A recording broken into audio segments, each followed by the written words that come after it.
है कि रास्ता से विवाद से संबंधित, और ये सवाल पूछ रहे हैं कि 1965 में 300 में मेरे पिता ने के नाम से जमीन खरीदा गया और 1972 के सर्वे में नगर पालिका उस पे रास्ता निकाल दिया और कहते हैं कि जमीन आपका खत्म हो गया, तो क्या करना चाहिए। देखिए, रास्ता जो है यहाँ पे कहने का मतलब रास्ता बना दिया गया और आपका 1965 में जो है वो जमीन अगर खरीदा गया है, ठीक है, तो रास्ता के विवाद से संबंधित अगर वर्तमान में कोई भी रास्ता से संबंधित विवाद हो फिलहाल, तो वो उनको जो देखने का काम है वो एसडीएम का होता है। एसडीएम को ऐसा पावर है कि वो रास्ता से संबंधित जो भी है, वो रास्ता मतलब जो है वो सरकारी हो या एक तरह से निजी हो, है ना, तो आप उनको जाके आवेदन कर सकते हैं।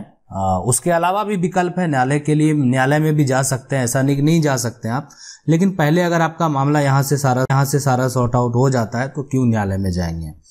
दूसरा, लेकिन आपका जो मामला है ये है कि आपका एक तरह से पहले जमीन खरीदा गया, तो आपको ये देखना होगा कि जब आप जिससे जमीन खरीदे, जिस व्यक्ति से जमीन खरीदे, सर्वे से पहले, चाहे वो तो बेच दिया तो उसको तब उसमें इंटरेस्ट है नहीं, तो सर्वे से पहले वो किस टाइप का जमीन था।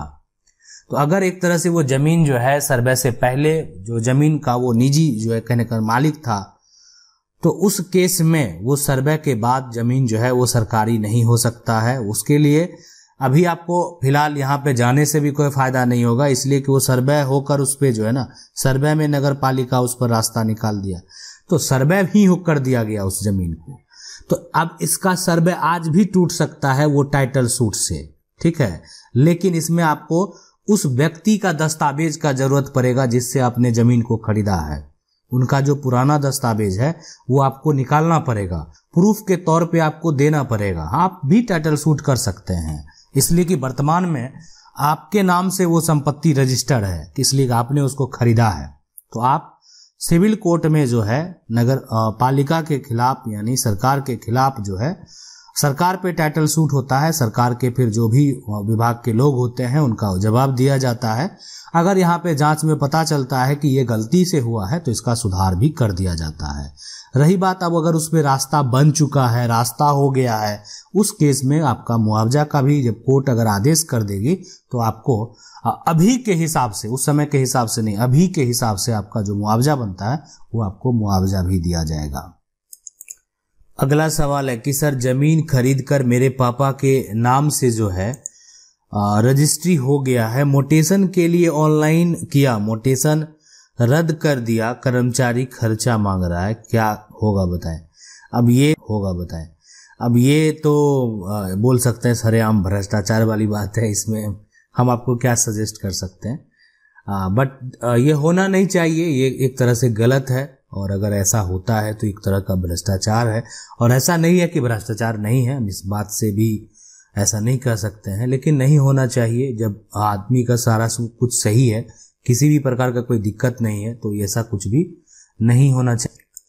अगला सवाल है कि सर मेरी नानी जी का जमीन है, टोटल पेपर मेरे पास है, एग्रीकल्चर कृषि विभाग के कब्जे में है, 2021 तक जो है कंप्लीट रसीद मेरे नाना जी के नाम से कटा हुआ है। जब मैं मोटेशन के लिए अप्लाई किया, कर्मचारी बोल रहा है कृषि विभाग के कब्जे में है, हम नहीं कर सकते हैं। सीओ साहब ने पंजी 2 का मिलान भी उसको दिखा रहे हैं। हम प्लीज सर एक वीडियो बनाइए, मैं सब जो है आपका वीडियो देखता हूं, मैं आपका आभारी रहूंगा। बिल्कुल, देखिए अगर आपका जो भी है मतलब पंजी 2 में अगर आपका नाम दर्ज है, हाँ उनके कब्जे में, वो बात हम समझ लीजिए कि कब्जे में है, ठीक है वो, लेकिन अगर आपका अभी दस्तावेज है तो आपके पास पहला विकल्प बलता है। अगर मान लेते हैं वो नहीं काट रहे हैं, एक बार आप डीसीएलआर के पास जो है ना मोटेशन अपील फाइल कीजिए, केस फाइल कीजिए, सारा दस्तावेज दिखाइए, तो हो सकता है कि अगर मान लेते हैं वहां से वो निर्णय नहीं देते, अगर आदेश जारी कर देंगे सीओ को मोटेशन करने का, तो फिर कर्मचारी कुछ नहीं बोल पाएगा और उस आदेश के को मानना ही पड़ेगा।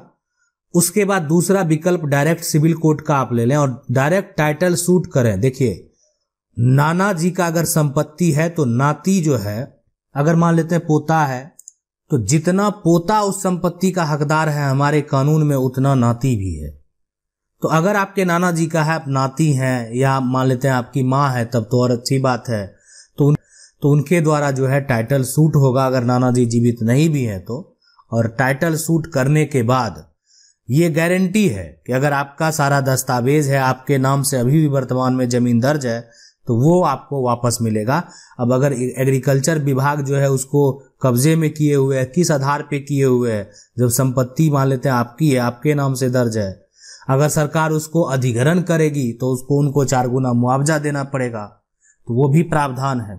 तो वो सामने आ जाएगा और जो कोर्ट का निर्णय हो जाएगा एक बार, तो वो फिर सरकार को मानना ही पड़ेगा, एग्रीकल्चर विभाग को मानना ही पड़ेगा। अगला सवाल पूछ रहे हैं, ये पिता का जो है ये सर्किट ढीला है, मेडिकली है, प्रॉपर्टी को बेचने से कैसे बचाएं? पिता ने बेटे का जो है दहेज से खरीदा जमीन बेच सकता है क्या बिना बेटे की मर्जी के? देखिए, सबसे पहले तो आप अगर ये बोल रहे हैं कि दहेज वाली बात, तो दहेज तो लेना ही नहीं चाहिए। और अगर आप लिए हैं, मान लेते हैं, या जो भी लोग लिए हैं, तो उसके खिलाफ आप जाके ये कानून में तो नहीं कहेंगे कि हम दहेज लिए हैं। तो कानूनी तो आपको दहेज मिला है, तो कानूनी तो ये कोई अधिकार आपको था ही नहीं, आप तो यहाँ गलती कर दिए हैं। तो ये बात तो बिल्कुल है, गलत है यहाँ पे। हाँ, लेकिन अगर दहेज लिए भी तो आपका फर्ज बनता था कि जो बच्ची हैं, जो आपकी पत्नी है ना, तो उनके नाम से जो है आपको संपत्ति खरीदना चाहिए था। ठीक है। अगर पिता ने बेटे का जो दहेज के खरीदा हुआ जमीन को बेचते हैं, तो जमीन अगर पिता के नाम से है तो पिता तो उसके लिए स्वतंत्र है बेचने के लिए। हाँ, लेकिन आपको अगर लगता है कि मानसिक तौर पे सही नहीं है, तो आप इस पे एक्शन ले सकते हैं। आप इसके लिए कोर्ट में केस फाइल कर सकते हैं कि आपके पिता का जो है मेंटल हालत सही नहीं है, और अगर आपका मेडिकल रिपोर्ट रहेगा और उनसे कोई जमीन जो है वो रजिस्ट्री करवा ले जा रहा, तो फिर उनका रजिस्ट्री पर जो है वो स्टे लग जाएगा। ठीक है। तो वह उस आधार पे, उस कानूनी आधार पे जो है आप उस रजिस्ट्री को रोक सकते हैं। तो या आपका केस अगर दर्ज भी रहेगा तो भी आप उस पे जो है होल्ड लगा सकते हैं। तो ये आप कर सकते हैं रोकने के लिए। अगला सवाल है कि सर मेरा निजी तालाब सरकारी हो गया है, इसके लिए क्या करें अपने अधीन लाने के लिए? देखिए, मान लेते हैं ये तालाब आपका पहले जहां निजी था, तो ये किस दस्तावेज में दर्ज था? इसका कोई कागज आपके पास है जो दर्ज था? मान लेते हैं वो अब अगर सरकारी हो गया तो सर्वे में हुआ होगा, तो सर्वे से पहले वाला जो कागज आपका है ना, सर्वे से पहले वाला जो कागज है वो आप निकालिए। अगर खतियान है, खतियान में वो आपका दर्ज है सारा कुछ, तो आप जो है उस पर टाइटल सूट कीजिए। यानी सरकार के ऊपर टाइटल सूट होता है, सरकार के तरफ से जवाब दिया जाता है किस आधार पर सरकारी किया गया।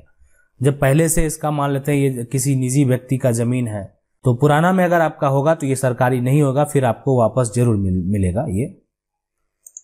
अगला सवाल है कि सर दादाजी की संपत्ति जो है, दादाजी के लड़कियों की शादी 30 साल पहले हो गई है, दादाजी की मृत्यु 2006 में हो गई है और मौखिक बंटवारा दादाजी ने किया है। इस केस में क्या लड़कियां संपत्ति में हिस्सा ले सकती है? देखिए, किसी भी, ये हमारे कानून में कहा गया, जो एक तरह से उत्तराधिकार अधिनियम है 2005, जो संशोधन अधिनियम तैयार किया गया, उसमें ऐसा कहा गया कि 2005 के अगर पहले जितने भी पिता की मतलब जो है उन बेटी की जिनका पिता का मृत्यु पहले हो चुका है, और परिवार में जो है एक तरह से किसी भी तरह का मतलब अगर वहां पे बंटवारा हुआ या नहीं हुआ, उस केस में मतलब जो है वहां पे कोई हिस्से के लिए फाइट नहीं कर सकता है। लेकिन अगर 2005 के बाद उनके पिता के बाद का है, उस केस में वो अगर चाहे तो जो है हिस्सा वो ले सकती है। ठीक है, अगर उनको हिस्सा नहीं मिला हुआ है तो। ठीक है, तो ये पूरा प्रक्रिया होता है। अगला सवाल है कि सर मेरा पुश्तैनी मकान है, सर मेरे पिताजी नगर पालिका में दर्ज यहाँ पे कर दिया है, पर जो है प्रभावी पड़ोसी उस पर कब्जा कर रहा है। मेरा नल बिजली का एनओसी भी ले लिया है, वह कनेक्शन नहीं जो है करने दे रहा है। मैं मजदूरी के कारण बाहर रहने के कारण वहां पर मेरी जानकारी कम है। मुझे आप सर ये बताएं कि मेरी जमीन का जो है पुराना दादाजी के समय यानी 1960 से 1990 का रिकॉर्ड कहाँ पे मिलेगा, उसकी प्रति कैसे प्राप्त करें? देखिए, अगर पुश्तैनी मकान है आपका 1900 मतलब जो भी है यहाँ पे, आप यहाँ पे देखिए, ये जो है आपका जो भी रिकॉर्ड देखिए ये जो है आपका जो भी रिकॉर्ड होगा, आप जमीन अगर मान लेते हैं खरीदा है तो आपको वो फिर निबंधन कार्यालय में पता करना पड़ेगा। जमीन अगर खतियानी है दादा का, तो उस समय से जो खतियान है, आप जिस जिला से बिलोंग करते हैं वहां जिला अभिलेख में जाएंगे, अभिलेखागार है, तो वहां पे जाके आवेदन करेंगे तो आपको वो खतियान दे दिया जाएगा। जिनके नाम से खतियान होगा उसमें खाता खेसरा जो भी है तो खाता दे देंगे सिर्फ, और उसके बाद मौजा, उसके बाद थाना संख्या होता है, ये सारा कुछ आप डिटेल देंगे वहां पे, जो आपके दादाजी का नाम है वो सारा देंगे तो आपको खतियान जो है वहां पे कुछ कॉस्ट होता है, वो कॉस्ट लेने के बाद जो है खतियान आपको दे दिया जाएगा। अगला सवाल है कि पैतृक जमीन है विरासत कर दी है, दोनों बेटों के नाम उसमें लिखा है, ये मेरी लास्ट विरासत है, क्या वह अब जमीन बेच सकते हैं? बाबा की उम्र 65 साल है, मेरे चाचा की उम्र 40 साल है, पापा की उम्र 45 साल है, क्या अब वह जमीन है या नहीं? चाचा को पूरी जमीन दें, हम जमीन पर बंटवारा यहाँ पे करा सकते हैं।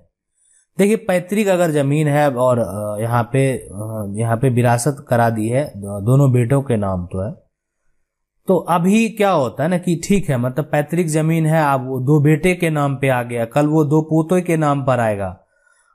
मतलब ये है कि उस पैतृक संपत्ति में जितने भी वंशज होंगे सबका अधिकार होगा। रही बात बेचने का, तो जिसके नाम पे है वो तो बेच ही सकते हैं, लेकिन अगर किसी को, अगर मान लेते हैं ये पिता है, अब ये पिता के बच्चे हैं, अब पिता के नाम पे स्वाभाविक है संपत्ति दादा के नाम से जो है उसके बाद पिता के नाम पर चलाया, चाचा के नाम पे चलाया, तो पिता अगर मान लेते हैं संपत्ति को बेचे जा रहे हैं तो उस पे अगर बेटे को ऐतराज है तो वो तुरंत उस पे एक्शन ले सकते हैं और उसको जो है रोक सकते हैं, बिल्कुल वो संपत्ति में अपना हिस्सा वो ले सकते हैं। पिता का भी शेयर होता है, पैतृक संपत्ति में पिता भी एक हिस्सेदार है। अगला सवाल है कि सर मेरे पापा ने मेरे चाचा को कुछ समय के लिए घर के कागज जो है यहाँ पे नाम करे थे, पर चाचा अब वापस नहीं कर रहे। मुझे अपने घर 24 साल हो गया है और हमारे पास घर के सब दस्तावेज हैं। वहाँ पे जो है यहाँ पे मीटर बिल ये सारा टाइटल मेरे चाचा का है, तो क्या करें? देखिए अगर वो पापा नाम कर दिए हैं यहाँ पे उस केस में, और तो फिर अब मान लेते हैं वो नहीं करना चाह रहे हैं, लेकिन उस समय क्यों किए, क्या रीजन था, क्या कारण था, जो भी है वो अगर ऐसा कर दिए हैं वहां पे, तो अब वो नहीं कर रहे हैं, तो ये चीज आपको तो साबित करना पड़ेगा। सबसे पहले तो आप घर में उसमें रहिए, उसमें आप दखल मत छोड़िए, पहली बात है। केस फाइल कर दीजिए कि ये मान लेते हैं जो भी जिस तरीके से, लेकिन आप इसको कैसे साबित करेंगे, ये साबित तो करना पड़ेगा कि आप जो है यहाँ पे अगर मान लेते हैं, इसलिए कि उस व्यक्ति के पास संपत्ति का टाइटल है और वो कभी भी टाइटल सूट करके अपना संपत्ति का मालिकाना हक जो है वापस पा सकता है। तो लेकिन आपको इसके लिए कुछ गवाह जो है क्यों कारण तो बताना पड़ेगा। अगर आज वो नहीं कर रहे हैं तो आपके लिए तो एक ही विकल्प बचता है, सिर्फ न्यायालय। आशा करते हैं वीडियो अच्छा लगा होगा। वीडियो अच्छा लगा वीडियो को लाइक जरूर कर दें। चैनल को पहली बार देख रहे हैं सब्सक्राइब